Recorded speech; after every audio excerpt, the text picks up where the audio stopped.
മൈത്രൻ ചേട്ടനൊക്കെ പണ്ട് ഞാൻ 89 പരിചയപ്പെട്ടു. അന്ന് ഞാൻ ചോദിച്ചു എന്താണ് ചെയ്യുന്നത്. അപ്പോൾ ഞാൻ ഉത്തരം കേട്ടാൽ ഞാൻ അന്നേ കൺഫ്യൂസ്ഡ് ആയിട്ട്. ഇപ്പോൾ പലരും എൻ്റെ അടുത്ത് ചോദിക്കാറ് ഈ മൈത്രേനെ അറിയാലോ, മൈത്രേൻ എന്താ ചെയ്യുന്നത്. ഒരുപാട് മൈത്രൻ ചേട്ടനെ കാണുന്നുണ്ട്, ആൾ ഫോളോ ചെയ്യുന്നുണ്ട്. കേരളത്തിൽ തന്നെ ഒരുപാട് വ്യക്തികളിലും സമൂഹങ്ങളിലൊക്കെ മാറ്റം വരുത്തും എനിക്കറിയാം. ഞാനുൾപ്പെടെ അങ്ങനെ മാറിയ ഒരാളാണ്. രാഷ്ട്രീയത്തിലൊക്കെ എതിർപക്ഷത്ത് നിൽക്കുമ്പോൾ പോലും മൈത്രൻ ചേട്ടൻ എന്നെ ഒരുപാട് സ്വാധീനിച്ചു. എങ്ങനെ നല്ല കോൺഗ്രസ്സുകാരനാകാമെന്ന് ഒരു പക്ഷേ പഠിപ്പിച്ചത് മൈത്രൻ ചേട്ടൻ കൂടെ അപ്പുറത്ത് നിൽക്കും വേണ്ടി CPM നിൽക്കുമ്പോൾ. അപ്പോൾ ഇന്നലെ ഞാൻ ഒരാൾ വിളിച്ചപ്പോൾ പറഞ്ഞു, ഞാൻ പറയും മൈത്രൻ ചേട്ടനുണ്ടെന്ന് പറഞ്ഞു. അങ്ങനെ കാണാൻ വന്നവർ 1-2 പേര് കാണാനും വരികയും ചെയ്തില്ല. അപ്പോൾ അതിലൊരാൾ ചോദിച്ചു മൈത്രൻ എന്താ ചെയ്യുന്നത്. ഞാൻ പറഞ്ഞൊരു കാര്യം, ഞാൻ ഫോൺ കൊടുക്കാം.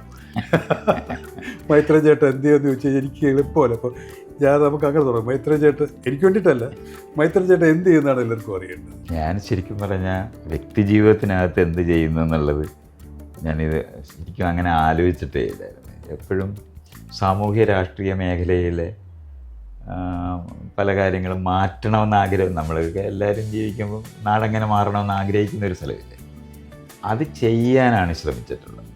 അപ്പോൾ അത് ചെയ്യാൻ ശ്രമിക്കുന്നതിൻ്റെ ഭാഗമായി ഞാൻ പലതായിപ്പോയി. അപ്പോൾ ആളുകൾ നേരത്തെ അപ്പം വീടുകളിൽ നിന്നും നാടുകളിൽ നിന്നൊക്കെ നമുക്ക് സാധാരണ കിട്ടുന്ന കുറേ ആശയങ്ങളുണ്ട്. ലോകം എങ്ങനെയാണ് മാറ്റേണ്ടതെന്നും ഒക്കെയുള്ള കാര്യങ്ങൾ, അത് പണ്ട് തൊട്ടുള്ള നമ്മൾ മഹാന്മാരെന്ന് വിളിക്കുന്ന ആൾക്കാർ പറഞ്ഞ കാര്യങ്ങളൊക്കെ, അതൊക്കെ നമ്മൾ ജീവിച്ച് നോക്കുമ്പം അങ്ങനെയല്ല അത് മനസ്സിലാക്കേണ്ടതെന്നോ അല്ലെങ്കിൽ വേറെ തരത്തിലത് ചെയ്യേണ്ടതുണ്ടെന്നൊക്കെ നമുക്ക് ബോധ്യമായി പോകുന്ന കുറേ കാര്യങ്ങളുണ്ടാകും. അതിൻ്റെ ഒരു തുടർച്ചയാണ് സത്യത്തിൽ ഞാൻ ജീവിച്ചിട്ടുള്ളത്. ഒരു സമയത്തും വ്യക്തിപരമായി ഞാൻ എവിടെ എന്തെങ്കിലും എത്തിച്ചേരുന്നോ എവിടെയെങ്കിലും ആകുന്നോ ഇതിനെപ്പറ്റി ഒന്നും ഞാൻ ആലോചിച്ചിട്ടില്ല. എന്ന് നമ്മൾ മുന്നിൽ ഈ നാടോ ലോകം ശരിക്കും പറഞ്ഞാൽ എന്നെ സംബന്ധിച്ചോളം ഭൂമിയായിരുന്നു. ഞാൻ അങ്ങനെ കാണുന്നില്ല, കേരളത്തിൽ എന്നുള്ള നിലവാരത്തിൽ ചിന്തിച്ചിട്ടുമില്ല, ഇന്ത്യയെന്ന് പോലും ചിന്തിച്ചിട്ടില്ല, മനുഷ്യരെ പറ്റിയാണ് ചിന്തിച്ചിട്ടുള്ളത്. അപ്പോൾ അങ്ങനെ ചെയ്യുന്ന കാരണം കൊണ്ട് അതിനെ പല ചോദ്യങ്ങൾക്ക് ഉത്തരം അറിഞ്ഞുകൂടാതെ വരുന്ന ഒരു സ്ഥലമുണ്ട്. എല്ലാവരെ പോലെ തന്നെ എനിക്കും ഉത്തരങ്ങൾ അറിഞ്ഞുകൂടാ. അപ്പോൾ ആ അറിഞ്ഞുകൂടാതിരിക്കുന്നതിനെ പറ്റി അറിയാനായിട്ട് വായിക്കുകയും പഠിക്കുകയും ചെയ്യുന്നതിനോടൊപ്പം തന്നെ ചെയ്ത് നോക്കുന്ന സ്ഥലങ്ങളുണ്ട്, ജീവിച്ച് നോക്കും. ആ നോക്കുമ്പോൾ മനസ്സിലായ കാര്യങ്ങളാണ് പങ്കുവയ്ക്കുക എന്ന് പറയും. ഇപ്പോൾ ഞാൻ ചെയ്യുന്നതെന്ന് പറയുന്നത് ജീവിതം കൊണ്ട് ഞാൻ ചിലത് എനിക്ക് മനസ്സിലായെന്ന് തോന്നുന്നത്, അത് തെറ്റും ശരിയൊക്കെ ആളുകൾ ചർച്ച ചെയ്യാറുണ്ട്. പക്ഷേ ആ മനസ്സിലായെന്ന് എനിക്ക് തോന്നുന്ന കാര്യങ്ങൾ മറ്റുള്ളവരുമായിട്ട് പങ്കുവയ്ക്കുക എന്നുള്ളതാണ് സത്യത്തിൽ ഞാൻ ചെയ്യുന്നത്. ഇപ്പോൾ കൂടുതലും ഇലക്ട്രോണിക് മാധ്യമങ്ങളാണ് കൂടുതലും മറ്റും ചേട്ടൻ ഇതുപോലെ ഇൻ്റർവ്യൂ ചെയ്യലും. അത് ഓരോ കാലഘട്ടത്തിനകത്ത് പുതിയ കാര്യങ്ങൾ വരുന്നു. പണ്ടായിരുന്നെന്നുണ്ടെങ്കിൽ മാസികകളായിരുന്നു, പത്രത്തിനകത്ത് എഴുതുക, മാസികകൾ ലേഖനം എഴുതുക, ഇങ്ങനെയായിരുന്നു നമ്മൾ ചെയ്തിരുന്നത്. അത് കഴിഞ്ഞിട്ടാണ് ടെലിവിഷൻ വരുന്നത്. അപ്പോൾ ടെലിവിഷൻ വരുന്നതുകൊണ്ട് ടെലിവിഷനകത്ത് സംസാരിക്കുന്നതായിട്ട് മാറി. അത് കഴിഞ്ഞിട്ടാണ് സോഷ്യൽ മീഡിയ വരുന്നത്. അപ്പോഴത്തേനും നമുക്ക് അതിനൊരു ഡെമോക്രറ്റൈസേഷൻ ഉണ്ടായി. ആർക്കും അവരവരുടേതായ ഒരു ഭിത്തി, വാൾ എന്ന് പറയുന്നത് ഉണ്ടായി, അവിടെ എഴുതിയിടാനും പറ്റുമെന്നും അത് മറ്റുള്ളവർ ചർച്ച ചെയ്യുകയൊക്കെ ചെയ്യുന്നത്. ഒപ്പം തന്നെയാണ് ഈ ഫോണെന്ന് പറയുന്ന സാധനം തന്നെ എല്ലാ ക്യാമറയും ഒക്കെ ആയിട്ട് വന്നതോടെ ചെറിയ ചെറിയ ചെറിയ ഗ്രൂപ്പുകളുടെ മുന്നിലും നമുക്ക് സംസാരിക്കാൻ പറ്റുമെന്ന് പറയുന്നത്. നമ്മൾ എല്ലാവരും ഞാനുൾപ്പെടെ ഒരുപാട് പേര് സ്വാധീനിച്ചാണ് ഈ മൈത്രൻ ചേട്ടൻ എഴുതിയ ഈ മനുഷ്യരറിയാവുന്നൊരു ബുക്ക്. അപ്പോൾ അതിൻ്റെ പുതിയ വേർഷനും ഓഡിയോ വേർഷനും ഒക്കെ. പുതിയ വേർഷനല്ല, അതിൻ്റെ സ്വീക്കലാണ്, ഇതിൻ്റെ തുടർച്ചയാണ്. അപ്പോൾ അതിൻ്റെ പ്രവർത്തനമൊക്കെ എന്തായി? അത് ഞാൻ റിലീസ് ചെയ്തിട്ടുണ്ട്. അതിന് ഞാൻ കണ്ടത് ആ പുസ്തകം എഴുതിയ അന്ന് തൊട്ട് ആൾക്കാർ പറയുന്നുണ്ട് അതൊന്ന് വായിച്ച് ഓഡിയോ വേർഷൻ ഉണ്ടാക്കണമെന്ന് എന്നോട് ആവശ്യപ്പെടുന്നുണ്ട്. ഞാനും പറഞ്ഞിട്ടുണ്ട്. അപ്പോൾ ഞാൻ മനസ്സിലാക്കി ആളുകൾ വായിക്കുന്നതിനേക്കാളും കൂടുതൽ കേൾക്കുന്നവരാണെന്ന്. അപ്പോൾ അതുകൊണ്ട് ഇത്തവണ ഞാനത് കാരണം കൊണ്ട് കേൾക്കാനും കാണാനും ഉള്ള നിലവാരത്തിലേ ആ പുസ്തകം ഉണ്ടാക്കിയിട്ടുണ്ട്. 38 ചാപ്റ്ററുള്ള പുസ്തകമാണ് അത്. എൻ്റെ സുഹൃത്ത് പോൾസനുമായിട്ടിരുന്ന് ഇപ്പം നമ്മൾ രണ്ടുപേരുടെ ഇരുന്ന് കാര്യം പറയുന്ന പോലെ കാര്യം പറഞ്ഞ് ഓരോ ചാപ്റ്ററും, അത് ഒരു മണിക്കൂർ 2 മണിക്കൂറൊക്കെ ഉള്ള ചാപ്റ്റർ തൊട്ട് 40-50 മിനിറ്റുള്ള ചാപ്റ്റർ വരെയുള്ള തരത്തിലൊരു 38 ചാപ്റ്റർ ഉണ്ട്. അത്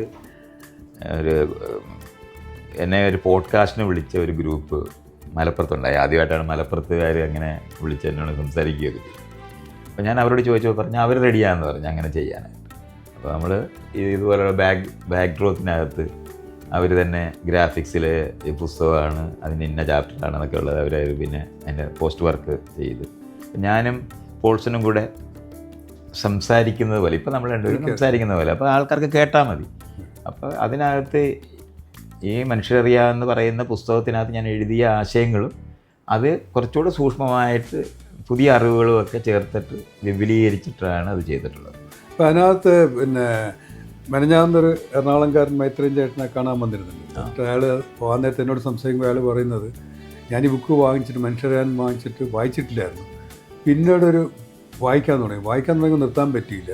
അപ്പോൾ ഈ ഭൂമി അല്ലെങ്കിൽ പ്രപഞ്ചം ഉള്ളതാണ്, തുടക്കമില്ല എന്ന് പറഞ്ഞാൽ അത് ഞാൻ 6-7 മണിക്കൂർ എടുത്താണ് വായിച്ചത്. ആ ചാപ്റ്റർ കടന്നുകൂടി ഞാൻ വേറെ ആളായിപ്പോയെന്ന് പറഞ്ഞു. ഞാനും നമ്മൾ ആദ്യകാലത്ത് 80-കളിൽ 89-ലാണ് പരിചയപ്പെടുന്നത്. അപ്പോൾ ഞാൻ എപ്പോഴും ചോദ്യം ഇൻഫിനിറ്റി എങ്ങനെ എക്സ്പ്ലെയിൻ ചെയ്യാൻ പറ്റുമോ? അപ്പോൾ ഇൻഫിനിറ്റാണെന്ന് പറയുമ്പോൾ പിന്നെ അതെവിടെ തീരുമെന്ന് ഞാൻ ചോദിക്കുകയാണ്. അപ്പോൾ അതുപോലത്തെ ഒരു സാധനമാണ്. അപ്പോൾ അത് മൈത്രേയൻ ചേട്ടൻ ഇപ്പോൾ കേൾക്കുന്നവർക്കൊക്കെ വേണ്ടിയിട്ട് അത് ഇപ്പോഴും പൂർണ്ണമായി എല്ലാവർക്കും മനസ്സിലായിട്ടുള്ള സംശയം, എനിക്ക് ചിലപ്പോൾ സംശയം തോന്നുന്നത്. എനിക്ക് പോലും നല്ല, നമുക്കെല്ലാവർക്കും മനസ്സിലായി തീരുന്ന ഒന്നല്ല പ്രപഞ്ചം. അത് ആദ്യം നമ്മൾ അക്സെപ്റ്റ് ചെയ്യേണ്ട ഒരു സ്ഥലമാണ്. ഞാനത് ഡിഫൈൻ ചെയ്യുന്നത് എങ്ങനെയാണ്, അറിഞ്ഞു തീരുന്നതല്ല പ്രപഞ്ചം, അത് നിരന്തരം മാറുന്നതാണ്. അപ്പോൾ അറിഞ്ഞു തീരുന്നതാണെന്ന് വിചാരിച്ചിട്ടാണ് നമ്മളെപ്പോഴും ഇതിൻ്റെ ഒരു തുടക്കം അന്വേഷിച്ച് അത് കഴിഞ്ഞിട്ട് ഇനി അവസാനം എന്താണെന്ന് സ്പെക്കുലേറ്റ് ചെയ്യുന്ന ഒരു രീതിയുണ്ട്. അത് മനുഷ്യരുടെ ഒരു നീഡാണ്. അറിയുന്ന എന്ന് പറഞ്ഞാൽ ലോകത്തിനെ അറിയണമെങ്കിൽ നമ്മളത് മെഷർ ചെയ്യേണ്ടി വരും. ഏതെങ്കിലും നിലവാരത്തിൽ നമ്മളതിനെ അളന്നറിയുക എന്നുള്ളതാണ് നമുക്കുള്ളത്. നമ്മുടെ കണ്ണു വെച്ച് കാണുന്നതായാലും ചെവി കൊണ്ട് കേൾക്കുന്നതായാലും ഏതെങ്കിലും ഒരു ഇന്ദ്രിയം ഉപയോഗിച്ച് നമ്മൾ മെഷർ ചെയ്യുകയാണ്. എണ്ണത്തിലോ തൂക്കത്തിലോ അളവിലോ ഒക്കെ ആയിട്ട് മെഷർ ചെയ്യുക എന്ന് പറയുന്നത്. ഇപ്പോൾ നമ്മൾ കണ്ട് മനസ്സിലാക്കുക എന്ന് പറയുന്ന കണ്ണുകൊണ്ട് അപ്രൈസ് ചെയ്യുക എന്നുള്ളതാണ് ഈ പറയുന്നത്.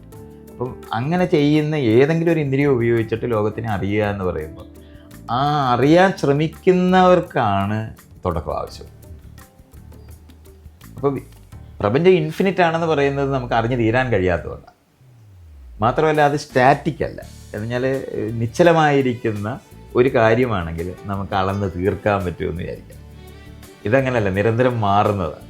അത് ഞാൻ ആൾക്കാരോട് ഇത് പറയുമ്പം, ഇപ്പം നമ്മൾ തിരുവനന്തപുരം എത്ര റോഡുണ്ട്, ഇവിടെ എത്ര വീടുണ്ട്, സെൻസസൊക്കെ എടുക്കുന്ന പോലെ എല്ലാം എടുത്ത് എല്ലാ വഴിയും നമ്മൾ പഠിച്ച് ഈ തിരുവനന്തപുരം മുഴുവൻ നമ്മൾ മാപ്പ് ചെയ്യും. അപ്പോൾ നമ്മൾ പറയുന്നു, ഓക്കെ ഇത് നമ്മൾ അടയാളപ്പെടുത്തി ഇവിടെ വരെയാണ് തിരുവനന്തപുരം എന്ന് പറഞ്ഞിട്ട് നമ്മളൊരു ഡിമാർക്കേറ്റ് ചെയ്ത് അതിനകത്ത് എത്ര വീടുണ്ട്, എത്ര ആളുണ്ട്, അവരെന്താണ്, ഇതെല്ലാം നമ്മൾ ചെയ്ത് മാപ്പ് ചെയ്ത് റെഡിയാക്കിയത്. അപ്പോൾ നമ്മൾ പറയാം, എന്നാൽ ഇനി നമുക്ക് കൊല്ലം ചെയ്യാം.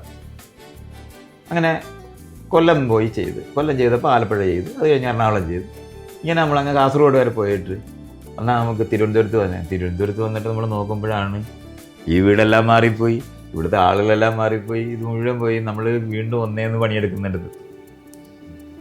ഇതാണ് അതിൻ്റെ പ്രശ്നം ഉണ്ടാക്കുന്നത്. മറ്റേത് നമ്മൾ പണ്ടൊക്കെ നമ്മൾ ഒരു കാര്യം എന്ന് പറഞ്ഞാൽ അറിഞ്ഞത് പിന്നെ ഇനി രണ്ടാമതോടെ പോയി നോക്കേണ്ട കാര്യമില്ലെന്ന് എല്ലാവരും പറയും. അത് നമുക്കറിയാവുന്ന കാര്യമല്ലേ. പക്ഷെ അങ്ങനെയല്ല പ്രപഞ്ചം നിരന്തരം മാറുന്ന പ്രപഞ്ചമാണെന്ന് നമ്മൾ അറിയേണ്ടത്. മൈത്രേയൻ ഈ ഒരു അറിവ് എപ്പോഴാണ് കിട്ടുന്നത്, അല്ല എങ്ങനെയാണ് അത്? ഏതെങ്കിലും ഒരു കഷ്ണമായിട്ട് ഒരു ദിവസം അറിയുകയല്ല, പലതരത്തിൽ. അത് ഞാൻ കണ്ടത്, ഇപ്പം നിങ്ങൾ ഈ പറയുന്നത് പ്രപഞ്ചം ഉള്ളതാണ് എന്നുള്ള എൻ്റെ ബോധ്യം വരുന്നത് എനിക്ക് 2010-ലാണ്. പക്ഷെ അപ്പോഴാണ് ഞാൻ നേരത്തെ പല കാര്യങ്ങളും മനസ്സിലാക്കിയ കാര്യങ്ങളെല്ലാം കൂടെ ചിട്ടയായിട്ട് അടുക്കിന് വന്നത്. ഞാൻ നമ്മൾ ഈ ജിക്സോ പസിൽ പോലെ മറ്റേ പറഞ്ഞത് എനിക്ക് ഓർമ്മ ഒരു കാര്യം മനസ്സിലായിപ്പോരു. അത് അങ്ങനെ മനസ്സിലായി. അപ്പോൾ അത് ബസ്സിനകത്ത് യാത്ര ചെയ്ത് ഇങ്ങനെ വരുമ്പോഴാണ്, പ്രത്യേകിച്ച് ഞാൻ ST കോളേജിൽ ഞാൻ പഠിച്ചത്, അതൊക്കെ കണ്ടുകൊണ്ടിരിക്കുമ്പോഴാണ് ഇതിങ്ങനെ അങ്ങ് വന്ന്, എടാ ഇത്രയേ ഉള്ളൂ, ഇങ്ങനെ അങ്ങ് വരുന്ന ഒരു സ്ഥലമാണ്. അപ്പോൾ ആളുകളിങ്ങനെ സാധാരണ വെളിപാടൊക്കെ വരുന്ന വലിയ സംഭവമായിട്ടല്ലേ. എനിക്ക് അങ്ങനെയല്ല, വളരെ സിമ്പിളായിട്ടാണ് ഞാൻ അനുഭവിച്ചത്. അത് വന്നപ്പോൾ ഈ ഒരു ചിത്രം വ്യക്തതയോടെ തീരുക എന്ന് പറഞ്ഞാൽ അതും കൂടെ കിട്ടിയിരുന്നെങ്കിൽ എല്ലാം നമുക്ക് കാണാം എന്ന് പറയുന്നത് പോലെ ഈ ട്രാൻസ്ഫർമേഷന് നിരന്തരം മാറിക്കൊണ്ടിരിക്കുന്ന പ്രപഞ്ചം, അത് ഉള്ള ഒന്ന് മാറിക്കൊണ്ടിരിക്കുന്നതായിട്ട് മനസ്സിലായതോടെ നമ്മൾ അതുവരെ അന്വേഷിച്ചിരുന്ന തുടക്കവും അവസാനവും ആവശ്യമില്ലെന്ന് മനസ്സിലായി. അതോടാണ് അതുവരെ മനസ്സിലാക്കിയ എല്ലാ കാര്യങ്ങളും ഇതിനകത്ത് ഒരു പ്ലേസ് ചെയ്യാൻ എനിക്ക്. ഇപ്പോൾ എനിക്ക് എന്നെ സംബന്ധിച്ചോളം എനിക്കൊരു വ്യക്തതയുണ്ട്. അത് ഈ സ്റ്റാറ്റിക്കായ വ്യക്തതയല്ല. നമ്മൾ ഈ സയൻസ് പറയുമ്പോൾ നമ്മൾ ഈ ബിഗ് ബാങ് തിയറി, അപ്പോൾ ഇതിനെ നമുക്ക് ചുറ്റുമുള്ളതിനെ പറ്റി, പിന്നെ ഈ ആഫ്രിക്കയും ഏഷ്യയൊക്കെ ഒരു സ്ഥലത്ത് കിടന്ന് രണ്ടായിട്ട് പോയതാണ്, ഇങ്ങനത്തെ അപ്പുറത്തോട്ട് ഈ മൊത്തത്തിൽ ഈ സാധനം ഇത് എവിടെ തുടങ്ങി എന്നുള്ളൊരു ചോദ്യമാണ് എല്ലാവരും. അല്ല, അത് നമ്മൾ ബിഗ് ബാങ്ങിൻ്റെ തുടക്കമായി നമ്മൾ മനസ്സിലാക്കുന്നതിൻ്റെ ഏക കാരണം നമുക്ക് മെഷർ ചെയ്യാൻ കഴിയാതെ വരുന്ന പോയിന്റ് വരും. അതിനെയാണ് പ്ലാങ് ലെങ്ത് എന്നും പ്ലാങ് മാസ് എന്നും പ്ലാങ് എന്താണ് ടൈം. ഈ പറയുന്നത് -43 എന്ന് പറഞ്ഞ ബിഗ് ബാങ് എന്ന് പറഞ്ഞ പോയിന്റിനെ നമ്മൾ കണ്ടെത്തി അതിൻ്റെ പുറകോട്ട് നമ്മൾ വർക്കൗട്ട് ചെയ്യുമ്പോൾ -43 എന്ന് പറയുന്ന പോയിന്റ് വരെ നമുക്ക് ഏതെങ്കിലും നിലവാരത്തിൽ കൺസെപ്റ്റലൈസ് ചെയ്യാം. രണ്ടായിരിക്കുക എന്ന് പറയുന്നുണ്ടെങ്കിൽ നമുക്ക് എയിൽ നിന്ന് ബിയിലേക്ക് അളക്കാനുള്ളൂ. രണ്ടും ഒന്നാണെന്ന് പറഞ്ഞാൽ അളക്കാകും. അതുകൊണ്ട് മാത്രമാണ് അതിന് തുടക്കം എന്ന് പറയുന്നത്. അതുകൊണ്ടാണ് എപ്പോഴും നമ്മൾ തുടങ്ങുന്നതിന് മുമ്പ് എന്ന് പറയുന്ന ചോദ്യം ചോദിക്കേണ്ടി വരും. അതാണ് അതിനു മുമ്പ് എന്താ, അതിനു മുമ്പ്. അപ്പോൾ ആ ചോദ്യം ചോദിക്കേണ്ട ആവശ്യം വരാതിരിക്കുന്നത് ഇവിടെ വെച്ച് നമ്മുടെ എല്ലാ ടൂളും തീരും. രണ്ടായിരുന്നെങ്കിൽ ഒന്നായിരിക്കുന്നിടത്ത് നമുക്ക് മെഷർ ചെയ്യാൻ പറ്റത്തില്ല. അതുകൊണ്ട് മെഷർ ചെയ്യാൻ പറ്റാതിരിക്കുന്നതുകൊണ്ട് നമുക്ക് അളന്ന് മനസ്സിലാക്കാൻ പറ്റത്തില്ല. അപ്പം മനസ്സിലാക്കാൻ ഒക്കാത്ത ഒരു പോയിന്റിൽ നിന്ന് മനസ്സിലാക്കുന്നിടത്തേക്ക് മാറുന്നതിനെയാണ് നമ്മൾ ബിഗ് ബാങ് എന്ന് പറയുന്ന പോയിന്റ് പറയുന്നത്. ഇപ്പം 2 ആകുക എന്ന് പറയുന്ന പ്രോസസ്സ്, 2 4 ആകുക എന്ന് പറയുന്ന പ്രോസസ്സ്, 4 8 ആകുക എന്ന് പറയുന്ന പ്രോസസ്സിലാണ് പ്രപഞ്ചം വികസിക്കുന്നത്. അതുകൊണ്ടാണ് അവിടെ വരെ നമുക്ക് വർക്കൗട്ട് ചെയ്യാൻ പറ്റും. നമ്മൾ രണ്ടുപേരും കൂടെ അങ്ങ് ഞാൻ വന്ന് ഇയാളെ മടിയിൽ ഇരുന്ന് കഴിഞ്ഞാൽ പിന്നെ നമ്മൾ രണ്ടുപേരും കൂടെ 2 എന്ന് പറഞ്ഞ് തുടങ്ങാനൊക്കെ. അപ്പം ഇത് പണ്ടും വേദാന്തം പഠിക്കുന്നവർക്കും അങ്ങനെയാണ്. ഒന്നായ നിന്നെ ഇഹ 2 കണ്ടളവിൽ ഒരണ്ടായിരണ്ടതിൽ ഭേദം ഉണ്ടാവതെല്ലാം അമ്മ എന്ന് പറയുന്ന ഈ പ്രശ്നമാണ് അവർ അഡ്രസ് ചെയ്യുന്നത്. ഒന്നായിരിക്കുന്ന പ്രപഞ്ചത്തിനെ പറ്റി നമ്മൾ ആലോചിച്ചാൽ അത് ഒരെണ്ണമായിട്ടേ ആലോചിക്കാനൊക്കെ പറ്റും. അങ്ങനെയല്ല, 1000 പ്രപഞ്ചം ഉണ്ടെന്ന് പറഞ്ഞാൽ 1000 പ്രപഞ്ചം ചേർന്ന ഒരു പ്രപഞ്ചത്തിനെ പറ്റി പറയേണ്ടി വരും. മൾട്ടിവേഴ്സ് എന്നുള്ള വാക്ക് നമ്മൾ ഉപയോഗിച്ചു, പാരലൽ യൂണിവേഴ്സ് എന്ന് പറഞ്ഞാലും ഇതെല്ലാം കൂടെ ചേർന്ന് ഒന്നിനെപ്പറ്റി വീണ്ടും നമ്മൾ ആലോചിക്കാൻ ബാധ്യത വരും എന്നുള്ളതാണ് നമ്മുടെ പ്രശ്നം. അതുകൊണ്ട് അങ്ങനെ അത് പരിഹരിക്കത്തില്ല. ഇപ്പം നമ്മൾ ഈ പ്രപഞ്ചത്തിൻ്റെ ആരംഭം എന്ന് പറഞ്ഞാൽ വേറൊരു പ്രപഞ്ചം നമ്മളെ തട്ടിയിട്ടാണ് ഉണ്ടായതെന്ന് പറയുക, ഇങ്ങനെയൊക്കെയുള്ള ഉത്തരങ്ങളൊക്കെ നമ്മൾ പറയാറുണ്ട്. ഇതെല്ലാം പറയുമ്പോഴും ആ 2 പ്രപഞ്ചവും കൂടെ ചേർന്നിട്ട് എന്താണ് എന്നുള്ള ചോദ്യം ചോദിക്കത്തില്ല. ഇപ്പം നമ്മുടെ ശരീരത്തിനകത്ത് നോക്കിയാൽ എത്ര കോശങ്ങളുണ്ട്? കോടിക്കണക്കിന് കോശങ്ങളുണ്ട്. കോടിക്കണക്കിന് കോശങ്ങൾ ചേർന്ന് നിൽക്കുന്ന നമ്മളെപ്പറ്റി നമ്മൾ സംസാരിക്കാൻ ബാധ്യത വരും. ഓരോ കോശത്തിനെ പറ്റിയും സംസാരിക്കാൻ ബാധ്യത വരും. അതുകൊണ്ട് ഈ പ്രപഞ്ചം ഉള്ളതാണ് എന്ന് പറയുമ്പോൾ പണ്ടുള്ള ആൾക്കാരെ സംബന്ധിച്ചോളം ദൈവം ഉള്ളതാണെന്ന് നിങ്ങൾ വിശ്വസിക്കണമെന്ന് പറയും. നമ്മളിവിടെ വിശ്വസിക്കുന്നതിൻ്റെ പ്രശ്നമേ വരുന്നില്ല. പ്രപഞ്ചം ഉള്ളതാണെന്ന് നമ്മൾ തിരിച്ചറിഞ്ഞാൽ മതി. അപ്പം ദൈവത്തിൻ്റെ അച്ഛനാര് അല്ലെങ്കിൽ ദൈവം എങ്ങനെ ഉണ്ടായി എന്നുള്ള ഉത്തരം പറയാനായിട്ട് അത് ചോദിക്കരുതെന്ന് പറയും. എന്തുകൊണ്ടാണ് നമുക്ക് ഈ പ്രശ്നം വരുന്നത്? നമുക്ക് ഈ പ്രശ്നം വരുന്നതെന്ന് പറയുന്നത് ഇല്ലാതിരുന്നുണ്ടായി എന്ന് നമ്മൾ ആലോചിക്കുന്നുണ്ട്. ഉള്ളതിൻ്റെ ട്രാൻസ്ഫർമേഷൻ ആണെന്ന് മനസ്സിലാക്കിയാൽ ഇല്ലാതിരുന്നതിൻ്റെ ഉത്തരം പറയണ്ട. ഉള്ളതിന് ഇല്ലാതാകാനൊക്കത്തില്ല. നമ്മൾ ഒരു സ്ഥലത്തിരിക്കുന്ന സാധനങ്ങളെല്ലാം കൂടെ അവിടുന്ന് മാറ്റി അവിടെ എംപ്റ്റി ആക്കി എന്ന് പറഞ്ഞാൽ അത് എവിടെയെങ്കിലും കൊണ്ടുവയ്ക്കണ്ടേ? നമുക്കൊന്നും ഇല്ലാതാക്കാനൊക്കത്തില്ല.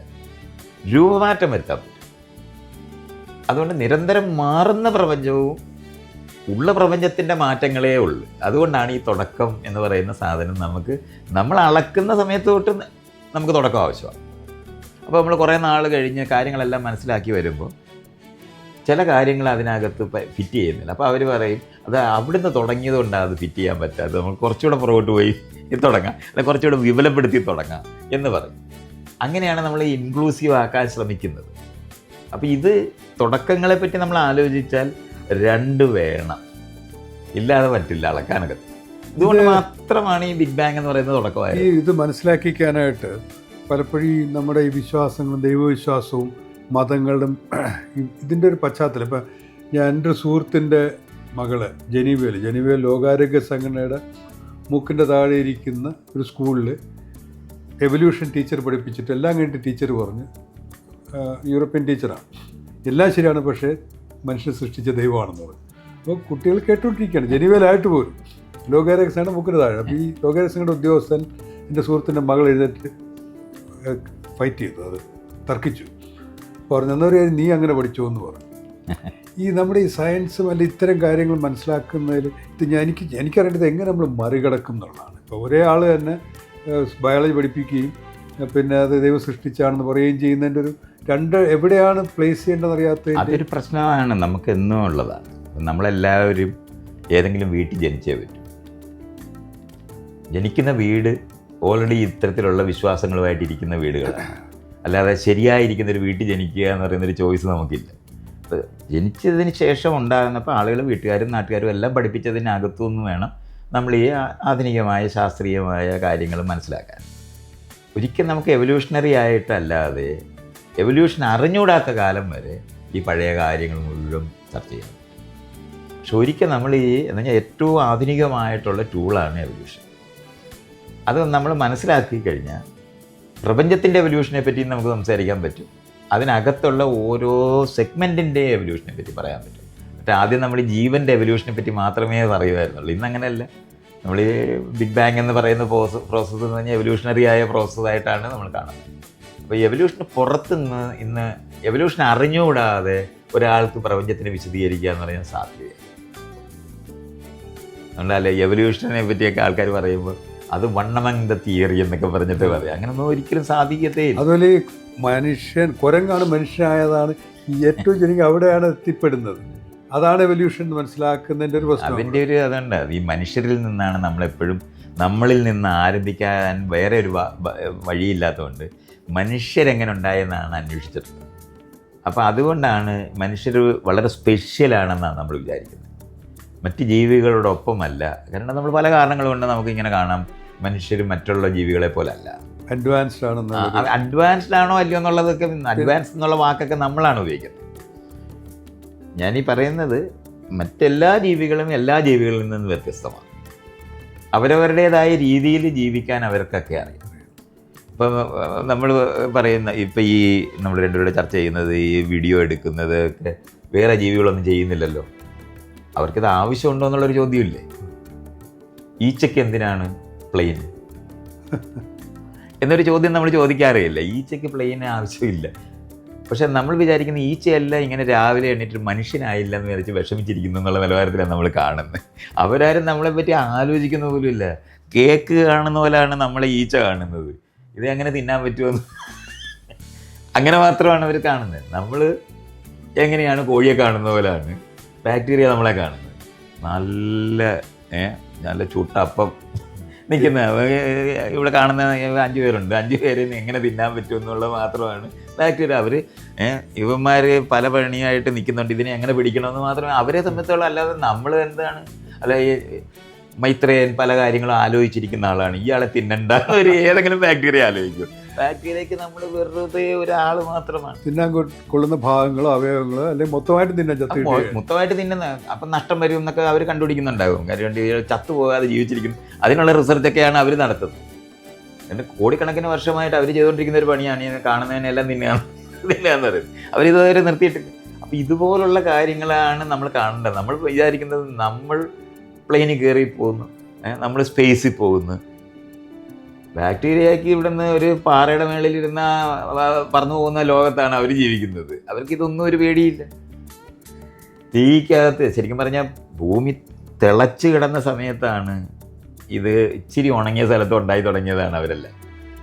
അല്ല ബാക്ടീരിയ ആയിട്ടിരിക്കുന്നത് നിർത്തിയിട്ട് മനുഷ്യരായി പോയെന്നാണ് നമ്മളെല്ലാം അവസാനം മനുഷ്യരാകുമെന്നാണ് എല്ലാവരും വരുന്നത്. ഇങ്ങനെയാണ് ഈ മനുഷ്യനെന്ന് പറയുന്ന അവസാനത്തെ ജീവിയാണെന്നാ വിചാരിച്ചു. മനുഷ്യൻ അത് പണ്ടേ നമ്മൾ ഈ പുരോഗതിക്കാരായിരുന്നവർക്കാണ് എവല്യൂഷൻ ആദ്യം കേട്ടത്. അതുകൊണ്ട് എവല്യൂഷൻ എന്നുള്ള വാക്ക് പോലും പുരോഗമനക്കാരുടേതാണ്. ഡാർവിൻ എഴുതിയിട്ടില്ല. ഡാർവിൻ എഴുതിയത് എന്താണ് സ്പീഷീസിനെ പറ്റിയാണ്. എങ്ങനെയാണ് വ്യത്യസ്തതകൾ ഉണ്ടായെന്നാണ്. ഡിസെൻറ്റ് ഓഫ് മാൻ എന്നുള്ള വാക്കാണ് അയാൾ ഉപയോഗിച്ചത്, അല്ല അസെൻറ്റ് ഓഫ് മാൻ എന്ന് പോലും അല്ല. ഇതെല്ലാം നമ്മൾ നോക്കണം. അന്നത്തെ കാലത്ത് ഹക്സ്ലി എന്ന് പറഞ്ഞ ഒരു ആളുണ്ടായിരുന്നു. അയാളാണ് എവല്യൂഷൻ എന്ന് പറഞ്ഞാൽ ദൈവം മനുഷ്യനെ സ്പെഷ്യലായിട്ട് സൃഷ്ടിച്ചതല്ല, മനുഷ്യൻ സ്പെഷ്യലായി മാറിയതാണെന്നുള്ളതാണ്. സ്പെഷ്യലാണെന്നുള്ള കാര്യത്തിൽ സംശയം. അൾട്ടിമേറ്റ് എന്ന് പറയുന്ന മനുഷ്യനായി അത് നമ്മുടെ ഈ ഇവിടുത്തെ ഇന്ത്യൻ ഫിലോസഫിക്കകത്തൊക്കെ അങ്ങനെയാണ്. തിര്യക്ക് യോനികൾ ജനിച്ച് ഇഷ്ടംപോലെ ജീവികളായിട്ട് ജീവിച്ചിട്ട് അവസാനം നമ്മൾ മനുഷ്യരാകും. മനുഷ്യരായ മാത്രം പോരാ, അതിനകത്ത് ബ്രാഹ്മണനാകണം. അതും പോരാ, ബ്രാഹ്മണനായ മാത്രം പോരാ, പുരുഷനാകണം. ഇങ്ങനെയാണ് നമ്മൾ ആകുന്നത്. അപ്പോൾ ഓരോ ജന്മവും ജന്മസിദ്ധാന്തങ്ങളെല്ലാം ഉണ്ടാക്കി പറഞ്ഞാലും അവസാനം ബ്രാഹ്മണനാകുകയും ബ്രാഹ്മണ പുരുഷനായി മാറിയെങ്കിൽ മാത്രമേ മോക്ഷമുള്ളൂ. ഇങ്ങനെയാണ് മോക്ഷം എന്ന് പറയുന്നതാണ് ജീവിതത്തിൻ്റെ ലക്ഷ്യം എന്നുള്ള കാര്യത്തിൽ സംശയരഹിതമായ അറിവാണ്.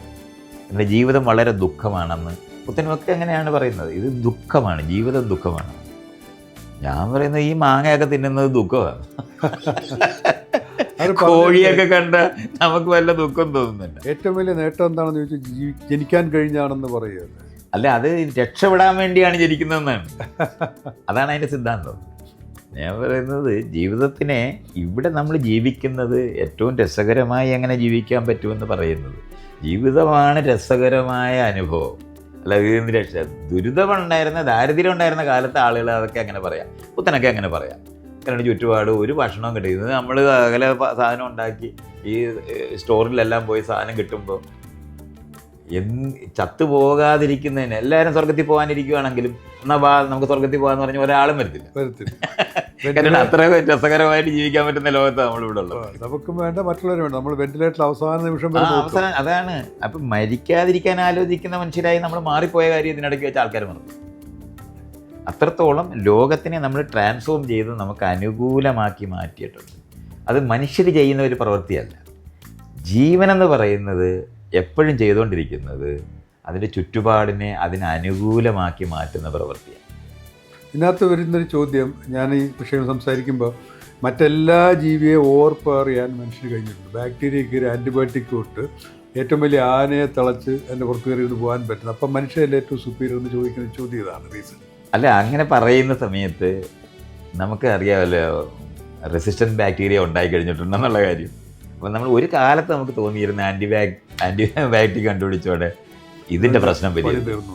അവരത് മറികടന്നു പോയി. ഒരു വർഷത്തിനുള്ളിലേക്കാണ് ആദ്യത്തെ ആൻറ്റിബയോട്ടിക് റെസിസ്റ്റൻസ്. അതുകൊണ്ടാണ് നിരന്തരം ചുറ്റുപാടിനകത്ത് എന്താണോ പ്രതികൂലമായി നിൽക്കുന്നതിനെ അനുകൂലമാക്കി മാറ്റുന്ന പ്രവൃത്തി എല്ലാ ജീവികളും ഇതാണ് ചെയ്തുകൊണ്ടിരിക്കുന്നത്. നമുക്ക് പെട്ടെന്ന് നമ്മളിപ്പം മനുഷ്യനെ പറ്റിയൊക്കെ നമ്മൾ ഇന്ന് പഠിക്കുമ്പോൾ ഒരു 3 ലക്ഷം വർഷം മാത്രമാണ് മനുഷ്യനുള്ളത്. ആ മനുഷ്യകുലം എടുത്താൽ പോലും ഒരു 20 ലക്ഷം വർഷത്തിനകത്ത് തീരും. ഇനിയും മനുഷ്യനെ പോലുള്ള ജീവികളെ പറ്റി കണക്കെടുത്താൽ പോലും 50 ലക്ഷം വർഷത്തിനകത്ത് തീരും. ഇങ്ങനെയുള്ള ഒരു സ്ഥലമാണ്. കോടി പോലും ആയിട്ടില്ല. ജീവനുണ്ടായതിനെ പറ്റി നമ്മളിപ്പോൾ മനസ്സിലാക്കുന്നത് 386 കോടി വർഷവും. അത് ഈയിടയ്ക്കാണെങ്കിൽ അത് എഴുതി ഇപ്പം 400 കോടി വർഷമായി. ഭൂമി രൂപപ്പെട്ടിട്ട് 450 കോടി വർഷമായി. 50 കോടി വർഷത്തിന് ശേഷം ജീവൻ ആരംഭിച്ചതായിട്ടാണ് നമ്മളിപ്പോൾ കാണുന്നത്. അപ്പോൾ ഈ 350 കോടി വർഷത്തെ എക്സ്പീരിയൻസുമായിട്ടാണ് ഈ ബാക്ടീരിയ മുഴുവൻ നിൽക്കുന്നത്. അവരുടെ മുന്നിലാണ് ഈ 3 ലക്ഷം വർഷത്തിനകത്തെ കഥ പറയുന്ന ആൾ ഇളനാക്ക് അടി അറിയത്തില്ലെന്ന് പറയുന്ന പോലെയാണ് ഈ മനുഷ്യരുടെ കാര്യം. സത്യത്തിൽ അത്ര ടെസ്റ്റ് ചെയ്യുന്ന സ്ഥലങ്ങളിലൊന്നും നമ്മൾ നിന്നിട്ടില്ല. ഭയങ്കര ചൂടും ഭയങ്കര മാറ്റങ്ങളും ഒക്കെ ഉണ്ടാകാവുന്ന ഒരു ഭൂമിയും ഒരു പ്രപഞ്ചവുമാണ്. ഐസ് ഏജ് ഉണ്ടാകുക എന്ന് പറയുന്ന ഐസ് ബാൾ എന്ന് പറഞ്ഞാൽ ശരിക്കും പറഞ്ഞ ഭൂമി ഒരു ഐസ് ബാളായി പോയിട്ടുള്ള കാലമുണ്ട്. അവിടെ ഒന്നും നമ്മളാരും ജീവിക്കത്തില്ല, ബാക്ടീരിയ ജീവിക്കും. കാരണം അവർക്കാണ് ജീവിക്കാൻ അറിയാവുന്നുള്ള കാര്യം നമ്മളറിയണം. നമ്മുടെ മൂക്കി ജീവിക്കും, അവർ കണ്ണി ജീവിക്കും, ചെവിക്കകത്ത് ജീവിക്കും. ചെവിക്കകത്ത് നിന്ന് കണ്ണി വരണമെന്നുണ്ടെങ്കിൽ അവർക്ക് ആയിരക്കണക്കിന് ദിവസങ്ങളെടുത്തിട്ട് വരാൻ പറ്റത്തുള്ളൂ. പക്ഷേ അവിടെ ചെവി ഒന്ന് ചൊറിഞ്ഞാൽ നമ്മളുടനെ ചൊറിയും. അത് കഴിഞ്ഞ് നമ്മൾ മൂക്കെ പിടിക്കും, അപ്പോൾ വരാൻ എളുപ്പമായി. ഇത്ര ലളിതമായിട്ട് അവരത് പരിഹരിക്കും. നമ്മളാണെന്നുണ്ടെങ്കിൽ പ്ലെയിനൊക്കെ വേണം. അതുകൊണ്ട് നമ്മൾ ഈ കാണുന്നത് പോലല്ല ഈ ജീവനെയും ജീവിതത്തിനെയൊക്കെ മനസ്സിലാക്കേണ്ടത്. വളരെ സങ്കീർണമായി കോടിക്കണക്കിന് വർഷം കൊണ്ട് രൂപപ്പെട്ടു വന്നിരിക്കുന്ന അനന്ത സാധ്യതകളുള്ള പ്രപഞ്ചവും അനന്തമായ സാധ്യതകളിലൂടെ രൂപപ്പെട്ടു വന്നിരിക്കുന്ന ജീവികളുള്ള ഒരു പ്രപഞ്ചമാണ്. ഈ അറിവുകളും സയൻസും പിന്നെ സാധാരണക്കാരന് അതറിയാൻ പറ്റാത്തൊരു വലിയ വിടവാണ്. പല കാരണങ്ങളുമുണ്ട്. ഇപ്പോൾ ബൾക്ക് എക്സ്പോഷർ കിട്ടാത്തതുകൊണ്ടാണ്. ഇപ്പം മെഡിക്കൽ സയൻസ് പഠിച്ചവർ തന്നെയും പലതരത്തിൽ പ്രാക്ടീസ് ചെയ്യുന്നതിൻ്റെയൊക്കെ ഞാനത് കാണുന്നുണ്ട്. അപ്പോൾ ഈ മൈത്രൻ ചേട്ടൻ്റെ പ്രവൃത്തികളും ബുക്കുകളും ഒക്കെ ചെയ്ത് അടുത്തകാലത്ത് വലിയൊരളവിൽ മനുഷ്യർക്ക് വ്യത്യസ്തമായി ചിന്തിക്കാനും അടിച്ചേൽപ്പിച്ച വിശ്വാസങ്ങളെ കുടഞ്ഞു കളയാനൊക്കെ പറ്റുന്ന രീതിയിലേക്ക് എത്തുന്നുണ്ട് കാര്യങ്ങൾ മൈത്രൻ ചേട്ടൻ്റെ.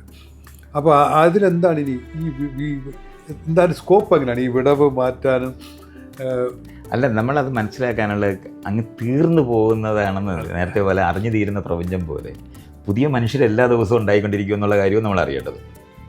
അതുപോലെ ഇപ്പം നമ്മൾ ജീവിച്ചുകൊണ്ടിരിക്കുന്നത് നമുക്ക് അനുകൂലമായിരിക്കുകയാണെങ്കിൽ അത് മാറണ്ടെന്ന് ആലോചിക്കുന്ന മനുഷ്യരുമാണ് നമ്മൾ. അതങ്ങനെ മനസ്സിലാക്കി വിശദമാക്കിയാൽ മരിച്ചു മാറുന്നവരേ ഉള്ളൂ ആ ഏരിയ. നമ്മളെല്ലാവരും അങ്ങനെ ആയി മാറും. അല്ലാതെ നിരന്തരം മാറാനായിട്ട് അനുകൂലമായി നിൽക്കുമ്പം സാധിക്കത്തില്ല. വളരെ കുറച്ച് പേർക്ക് മാത്രം ചെയ്യാൻ പറ്റുന്നതാണ്. എല്ലാ ഭക്ഷണവും എല്ലാ സൗകര്യങ്ങളും ഉള്ള ഒരു നാട്ടിൽ ജീവിച്ചുകൊണ്ടിരിക്കുമ്പോൾ ഇവിടുന്ന് വേറെടുത്തോട്ട് പോകണമെന്ന് ആലോചിക്കാൻ എളുപ്പമല്ല. അത് നമ്മൾ മനസ്സിലാക്കേണ്ടതാണ്. അതേ സമയത്ത് ഈ മലയുടെ മണ്ടയിലൊന്ന് കയറി നോക്കാം എന്ന് ആലോചിക്കുന്ന കുറച്ച് പേരുണ്ടാവും. അവർ മാത്രമായിരിക്കും വ്യത്യസ്തതകൾ എല്ലാ സൗകര്യങ്ങളും ഉള്ളപ്പോഴും ചെയ്യുന്നത്. പക്ഷേ ഒരു 80% മനുഷ്യരും ജീവിതത്തിനെ ചലഞ്ചിങ് അല്ലാതിരിക്കുന്ന എല്ലാ സമയത്തും അവിടെ തന്നെ തുടരും. അതുകൊണ്ടാണ് നമ്മൾ ഈ വിശ്വാസങ്ങളൊക്കെ നമുക്ക് അനുകൂലമായി, അല്ല നമ്മുടെ ചുറ്റുപാടുമുള്ള കമ്മ്യൂണിറ്റി എല്ലാം നമുക്ക് അനുകൂലമായിട്ട് നിൽക്കുക, എല്ലാ കാര്യങ്ങളും നടക്കുക, യൂണിവേഴ്സിറ്റി നടക്കുക, പഠിക്കുക, പിള്ളേരെ വളർത്തുക, ഇതെല്ലാം കറക്റ്റായിട്ട് നടന്നുകൊണ്ടിരിക്കുകയാണെങ്കിൽ പിന്നെ ഇതെന്തിനാണ് നമ്മൾ മാറ്റേണ്ട ആവശ്യം? അതുകൊണ്ട് എപ്പോഴും അനുകൂലമായിരിക്കുന്ന ആളുകൾ മാറ്റത്തിനെ റെസിസ്റ്റ് ചെയ്തിരിക്കും. അതുകൊണ്ടാണ് നമ്മൾ ഈ പറയുന്ന വിശ്വാസങ്ങളൊക്കെ നിലനിൽക്കുന്നത്. കൊണ്ട് അത് മാറ്റുന്ന വഴി നഷ്ടം ഉണ്ടാകുന്ന മനുഷ്യർ അത് സമ്മതിക്കത്തില്ല. അതേ സമയത്ത് അറിയാനുള്ള കൗതുകമുള്ള ഒരു ചെറിയ വിഭാഗമുണ്ട്. അവർ പല പുതിയത് എല്ലാ സൗകര്യങ്ങളും ഉള്ളപ്പോഴും അവർ ആ ജീവിക്കുന്നതിൽ നിന്നും മാറിയ ഉള്ള അനുഭവങ്ങൾക്ക് തേടുന്നുണ്ടാകും. പക്ഷേ 80% മനുഷ്യർ അങ്ങനെ ആയിരിക്കും. അതുപോലെ പുതിയ ആളുകൾ എന്നും ഉണ്ടായിക്കൊണ്ടിരിക്കുന്നുണ്ട്. പുതിയ തലമുറ എന്ന് നമ്മളെപ്പോഴും പറയുമ്പോൾ 20 വർഷം കൂടുമ്പോഴാണ് പിള്ളേരുണ്ടാകുന്നു തോന്നും. അങ്ങനെയല്ല, അങ്ങനെ ഒരു തലമുറ ഇല്ല. എല്ലാ ദിവസവും സംഭവിച്ചുകൊണ്ടിരിക്കുന്ന കാര്യമാണ്. അപ്പോൾ ഈ കലർന്ന് നിൽക്കുന്ന മനുഷ്യർ തന്നെയാണ്. അപ്പോൾ ഈ മാറണ്ട, ഇവിടെ നല്ല അനുകൂലമായിരിക്കുന്ന സ്ഥലത്ത് ഇരിക്കുന്ന അമ്മയും അച്ഛനും വളർത്തുന്ന കുട്ടികളെ മാറാനായിട്ട് പ്രേരിപ്പിക്കുന്നു എന്ന് അവർ പഠിപ്പിക്കുന്നു. അപ്പോൾ ഇത് നമ്മളിത് എന്നും ഇങ്ങനെ തന്നെയായിരിക്കും. എല്ലാ ദിവസവും ഭക്ഷണം കഴിക്കണം, എല്ലാ ദിവസവും ഭക്ഷണം തേടേണ്ടി വരുന്ന പണിയാണ്. അല്ല തേടി തീർത്ത് കാര്യങ്ങൾ കറക്റ്റാക്കി തീർന്നു എന്ന് വിചാരിക്കുന്ന തരത്തിലല്ല ചെയ്യുക. അതാണ് പലയിടത്തും ആ ഒരു ആശയം കൊണ്ടു എല്ലാവരും പറഞ്ഞ് മനസ്സിലാക്കിയത് അങ്ങനെയല്ല, നിരന്തരം മാറുന്ന പ്രപഞ്ചമാണ്. അതുകൊണ്ട് നിരന്തരം അറിഞ്ഞുകൊണ്ട് നിരന്തരം ജീവിച്ചുകൊണ്ടും മാത്രം ഉണ്ടാകുന്ന ലോകമാണെന്ന് മനസ്സിലാക്കിയേ പറ്റുള്ളൂ. അല്ലാതെ നമ്മളെല്ലാവരും കൂടെ ഇതെല്ലാം കൂടെ ചേർത്ത് സ്വിച്ച് ഓഫ് ചെയ്തിട്ട് സിനിമ കണ്ട് ശുഭം എന്ന് പറഞ്ഞ് എണ്ണിക്കാൻ പറ്റില്ല എന്ന്